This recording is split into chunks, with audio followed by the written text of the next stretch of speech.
Otho, how are you today? I'm doing very well. Here's your new book. I got it right here, Firetrap. We're going to be talking about it today. Yes.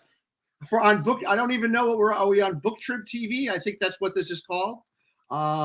If not, I just screwed up already, and we haven't even started yet. The opening of Firetrap by Otho Eskin. The car, once a Ford Explorer, is a roaring inferno. I parked my MG convertible in a no parking zone, put my police placard on the windshield, and get out to investigate. First responders in full firefighting gear are covering the burning car with white foam. I feel chilly. It's cold for an April day in Washington, and there's a slight breeze. I push my hands into my pockets to keep my fingers warm. 3 DC fire trucks and a rescue vehicle form barricades at both ends of the block to keep curious onlookers away. A sudden gust of wind swirls the smoke into my face, heavy with the acrid smell of gas and burning rubber. My eyes sting. In the distance, more fire trucks are racing toward the fire, sirens wailing. What a great opening. And it begs a question. Yeah, go ahead. This read more to me like Raymond Chandler, Dashiell Hammett. It felt more more like noir than straight narrative. Was that an advertent thing on your part? Did you tweak your style a little bit for this book? Not intentionally. Certainly did not, as much as admire Chandler. I was just a grabber. I just wanted to get something that get the readers say, "Oh, what's going on? What's happening? I need to know more. I need to turn the page." And that's it. It's as simple as that. And I always start all of my novels with a violent scene of some kind, because I want to set the tone. This is the kind of novel you're going to get. If you don't like people burning up in cars or blowing up, probably go to a different book. But this is I wanted to alert the reader and intrigue the reader and inspire the reader to keep reading. It's simple as that. You make it sound simple. It's actually a lot more complicated than that for anyone who's tried to write a book. I have it on good information. I have inside information here. Otho wrote Firetrap because he was so outraged by the Sackler family's indifference to the suffering caused by the opioid crisis that Big Pharma primarily created. Talk about the challenge. And this is a question for both writers and readers. Talk about the challenge of writing based on anger, writing based on emotion, something you feel, as opposed to writing pure story, which is only something you see and that you hear. Talk about bringing the kind of emotion to a story that you brought to Firetrap. Well, it helps me. I need that kind of energy, and then I need the drive that my indignation inspires. And when I start working on Firetrap or any of the other books, all of which are inspired by something that's going on, which has ticked me off badly. So it helps. It gives me the energy that I need to describe the bad guys and the villains and Marko Zorn and his defeat of evil in this country. And I need, if it was something less outrageous, I wouldn't have the energy to that I have with something that's current, that it's in every day in the newspapers about something going on. In this particular case, the OxyContin plague, and so that keeps the energy level up. I love that answer. And you mentioned evil in this novel. You've got two mysterious psychopathic twin brothers. Right. They run this vast criminal, what is essentially a criminal drug empire. Yes. No different than a Mexican cartel, potentially worse. No quote is more accurate and more often spoken than great villains make great stories. that great villains make great heroes. When you think about, and also which brings us to the whole nature of evil. The thriller genre is a genre propelled by evil. People, the villains are trying to do something terrible that is going to hurt everyone if the hero doesn't stop them. Talk about the notion of evil. When you sit down to write a book and you're thinking of the villain and you're thinking of evil, how does that not both inform, propel, motivate you? Okay, well, it's a very good question. It's in this case here in Firetrap, and well, stick to Firetrap. There is evil. The evil is perpetrated by these twin brothers, but it is motiveless evil. They are vastly wealthy. They don't need any more money. They're billionaires. They're doing this because they are vindictive, because they, if you want to be psychiatrists, they hate each other, but more generically, they just hate the world, and they've done it. They've been this way all their life. There's a brief glimpse of them as undergraduates in college, and they did the same thing, not on the same scale, not with the same damage, but they would just take actions to hurt people, and for no benefit to themselves other than whatever private satisfaction. And the motiveless evil has always been a fascination to me in describing evil people. A person who does awful things because he needs the money, that's understandable, and we can all sort of relate to that. This is worse in my view. You know, I will never forget the introduction of the villain, Greg Stilson, in The Dead Zone by Stephen King, in which he plays a salesman, a traveling salesman, a door-to-door salesman. And when you first meet him, the first time you meet him, he kicks a dog to death. Mm. And I remember that. And of course, he becomes a great villain in a terrific Stephen King book. Do you have a favorite villain of all time? Oh, well, I don't know. There's so many to choose from. Give me a couple that when you say, or let me ask it this way, a villain you wish you had written. Oh, well, there's so many, but I mean, I'd start off with Richard III, who is just, because he's so charming, so seductive, and so badass that that is great. But then you get people like Fagin and Dickens. I could go on.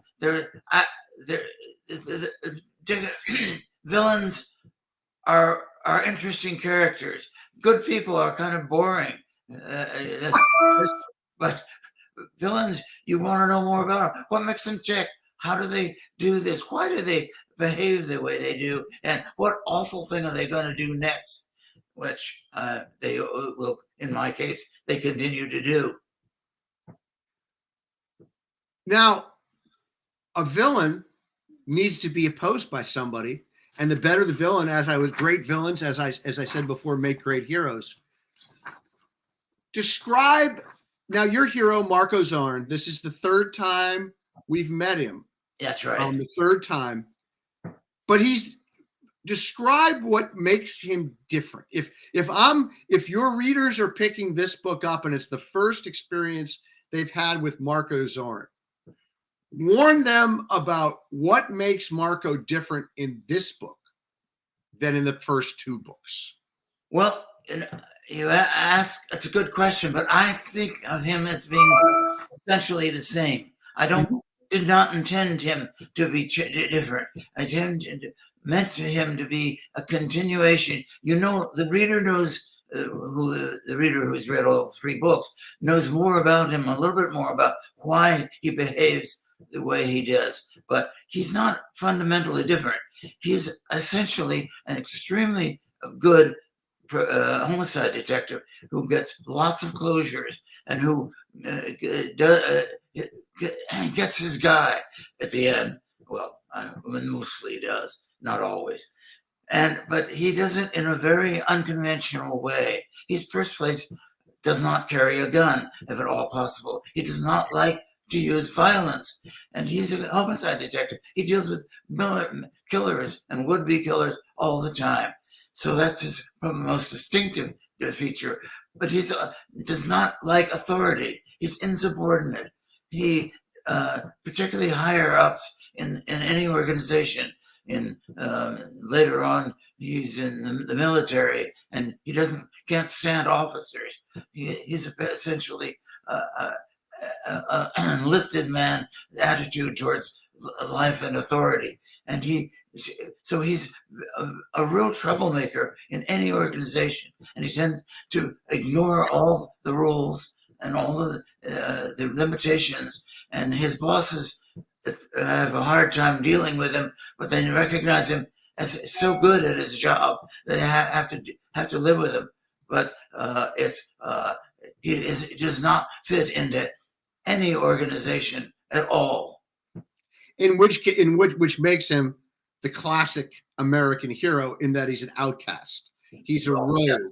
He's the gunfighter who lives on the hill, but he's John Wayne in The Searchers, where in the end, when the family is celebrating, John Wayne's Ethan Edwards character can't join them. He has to turn. Well, that's true. I hadn't thought of it quite in terms of that. But yes, he's a gunslinger, but he's a gunslinger without a gun. So. Yes. Let me ask you, if you were teaching a class at Georgetown or George Washington, somewhere in Washington, and you were, it doesn't matter where, and you were teaching a class in the greatest heroes, and you can answer this one of two ways: greatest heroes in American fiction, period, or the greatest heroes in mystery and thrillers.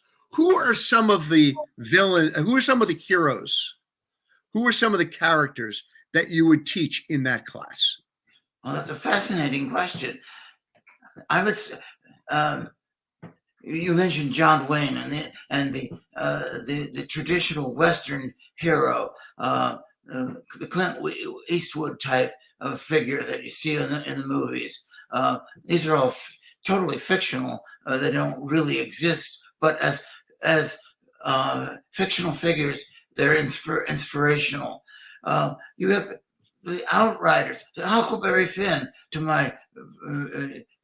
my view, totally different. He never touched his gun, as far as I know, but they have an image and a leadership quality that makes them stand out among all the other regular people who do their day-to-day job and they live day-to-day.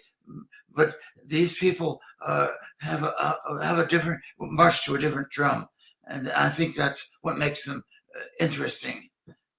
Marko Zorn, in my mind, does not present, and I want, this is a comment or a question, however you want to approach it. Marko Zorn, although classical in the sense that you're describing it, is not necessarily a reluctant hero, like the old gunfighters that have retired and are lured back into the world because someone needs justice. They don't want to do it. No. But they're forced to. That's not Marko Zorn, is it? No, Marko Zorn has a very strong moral compass. And if he's presented with something, as in the case of Firetrap, with a plague of drugs, which is destroying the community, and is asked to help, he steps forward. He's not crazy. He doesn't want to volunteer to get into trouble. But when he sees evil around him and feels that he can do something about it and can take steps to stop it, he's prepared to do that. He feels very strongly about helping people who are in trouble, people who are in danger, who have been afflicted by criminals and are who need help. And he has instinctive need to step in. He doesn't think of himself as a hero, but he has a very instinctive detestation of the bad people and people who are harming innocent people, and he's happy to step in. Well, happy maybe not. He's willing to step in and try to put a stop to their villainy. And it's not that he is eager to do this, but he feels a compulsion when he sees bad things happening to put a stop to it. You're in the third book. We're in the third book with Marko now. The honeymoon period is basically over. It's the third book in the series. Yes. Talk about the challenge of keeping a series fresh when you move from book one, when everything is new, to book two, when it's like visiting an old friend again. But now you're in book three, which is the point where a lot of characters, a lot of authors become like the uncle that nobody wants to show up on the holidays. Right. Well, I hope that's not how you get how do you get around that? Well, the way I get around, at least I try to get around it, is I have a different villain, a different person that he's up against. To the threat to Marko Zorn personally and to the community more widely is different each time, and some of the characters are different. Marko Zorn has a different partner, junior partner in each novel, and he has a different relationship with him, with that partner. Some are men, some are women, and so that partnership. Sometimes it's very friendly, sometimes it's a bit hostile and suspicious, and sometimes the partner is incompetent. Sometimes they're super competent. But each relationship is different, and I try to incorporate that to give some freshness to the narrative. When you're thinking about Marko Zorn, the most important thing for a thriller writer is to create a series character. If that's your chosen, if you're writing a series, to write a series character that the audience cares about and roots for. Why should the audience? What is it about Marko Zorn that makes the audience care about him and root for him? Well, he's a good guy at heart. He's kind of bad in some senses, which he deals with criminals all the time, and actually cooperates many times with criminals when he needs to. He actually engages in some criminal activities, not major ones, but small. We see him in Firetrap breaking into an office, breaking into a safe. He's quite willing to bend the law, and so he's not a goody two shoes. Although that's for women, isn't it? He's not a straight arrow good guy. He does things which are nominally criminal, and he does it not because just to do it. Not for, unlike the twin brothers, he does it because he needs money. He lives a very high style. He has he collects vintage sports cars, artworks. He goes to expensive restaurants. He wears expensive clothes, none of which could he afford on a policeman's salary. So he's quite willing to make some extra money on side hustles. So I think that, to me anyway, makes it more interesting than if he was just a straightforward good guy cop. When you talk, we all, Victor Hugo once wrote that good writers borrow, great writers steal. We've all stolen. I started my career stealing from Robert Ludlum and Clive Cussler and my pal David Morrell, Stephen King. When you think of the writer, now you came to fiction a little later in life than most of us. Yes, much later. Yes. Well, we're going to say a bit later. That's we don't want to don't need to put a timetable on it. But when you think about the biggest influencers, the writers that you read, the books that you read, the authors that you read that made you want to do this, what are some of the names that come to mind right off the top? Well, John le Carré, I think, is what that's of course in the spy fiction genre, not what I write, but the complexity of his characters always appealed to me, and The detective fiction writers of the 40s and 50s, such as the characters like Marlowe, I always found fascinating. They're not. I'm not particularly interested in somebody who is a straight arrow good guy. I need somebody who's got a dark side, and I like to think that in the case of Marko Zorn, he has a dark side. Not that he's evil; he's not at all. But he has a very complicated. Well, he has a dark side, which is not. I don't explain. I only hint at in Firetrap and in the previous two books. Kind of moral ambiguity. Yes, okay. Although ultimately, he always ends up doing the right thing. He never does anything bad, but he has a dark side to him, which he is very aware of. And ultimately, the reader should sense something of that this guy is not a pure hero in a normal sense. He has a background and thoughts and instincts that are not admirable, and he has to be very careful about not acting on these instincts, which he is. He always does the right thing, but not always. But sometimes it's a struggle.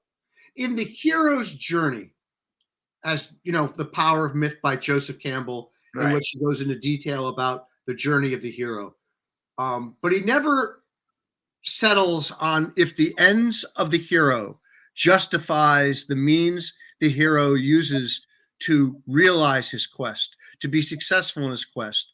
Does the end justify the means for a hero? If his intentions are noble, can he do whatever he wants to get to help people? Well, you're asking us an abstract question. The answer is no.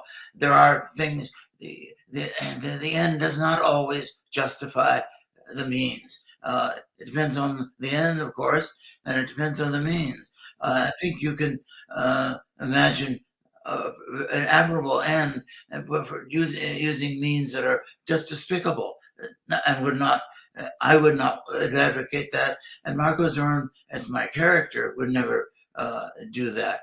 There's got to be some proportion between the means that he uses and the objective. So he basically defeats his enemies through cunning and deceit, but he doesn't kill people and he doesn't harm people, if at all, if he can possibly avoid that.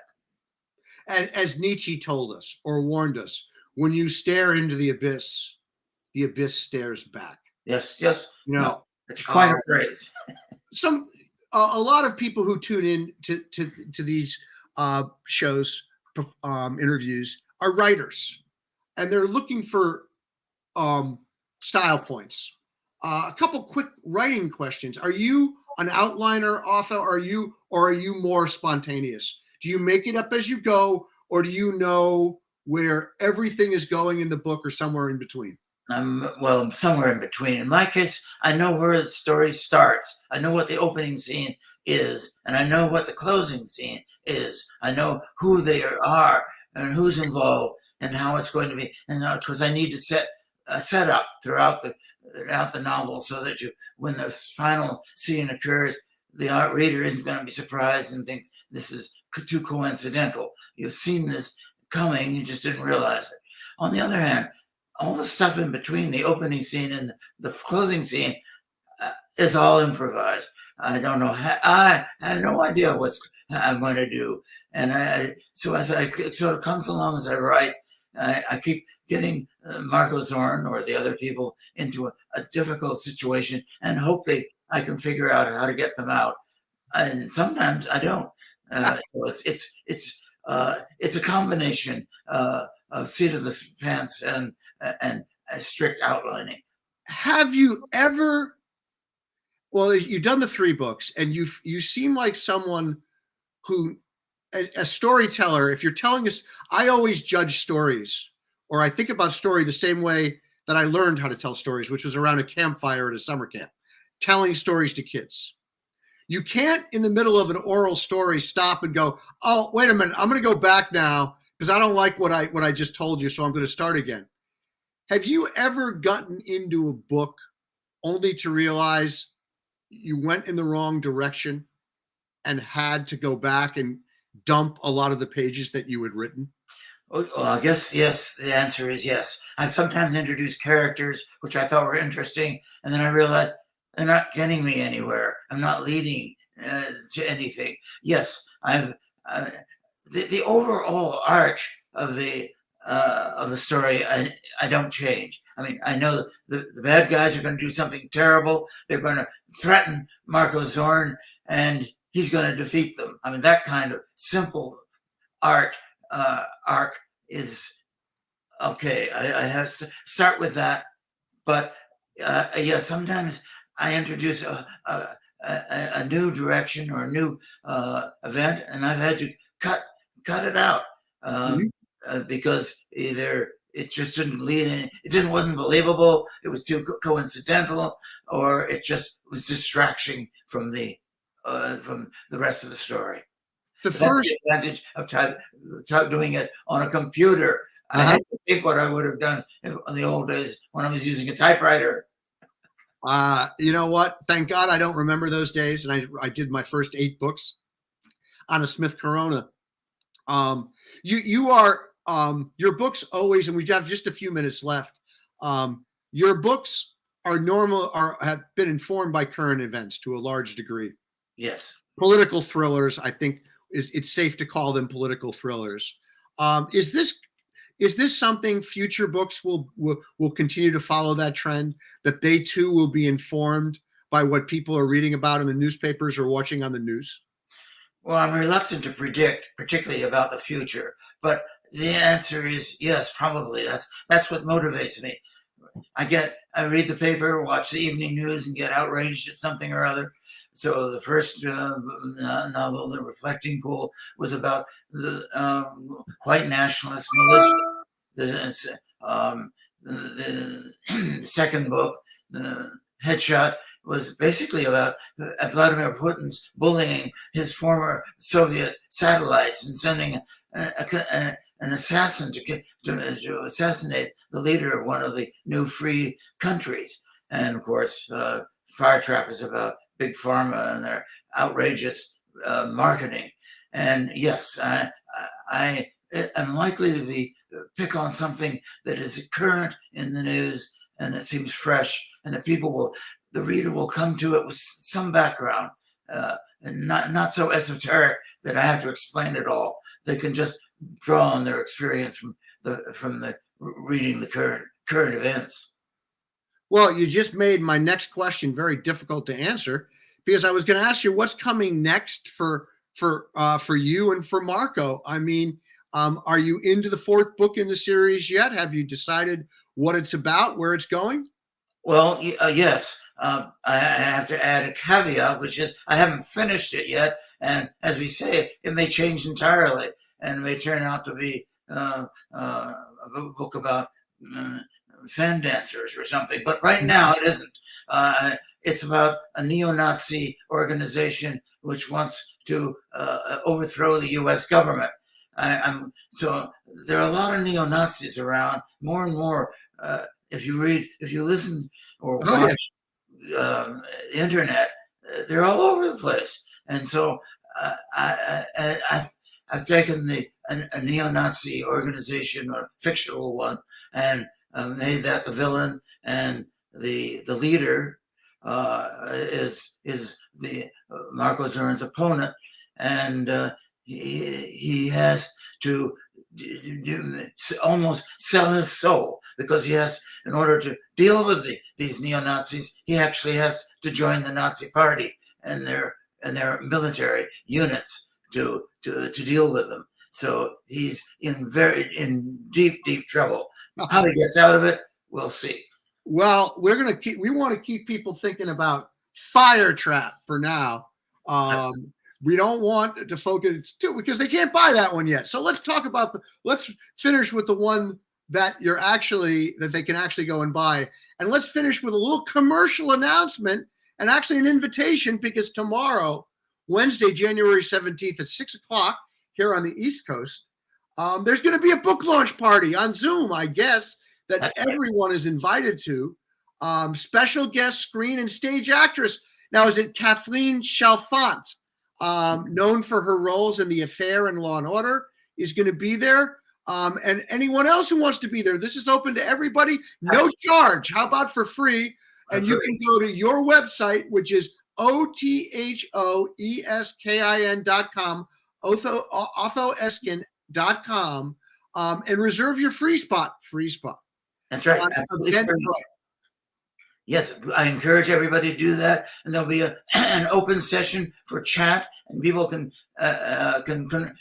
say whatever they want, including they can say negative things. I don't think they will, because these are all friends and family, so it's a kind of a special group. But in any case, anybody is invited and more than welcome, and it should be a lot of fun. Well, you know what Yogi Berra said, always go to everyone's funeral or they won't come to yours. That's right. Yes, that's right.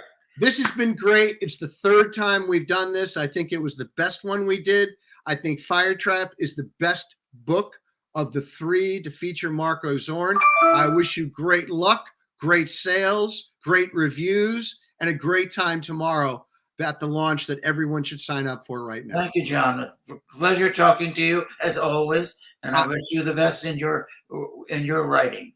Thanks very much, and we'll see you again, if not before, and maybe at Thriller Fest in June, but hopefully, at least, if not there, 1 year from now for the next book. Okay, very good. Thank you very much. Appreciate your time. Thank you very much, and bye, everybody. Bye-bye.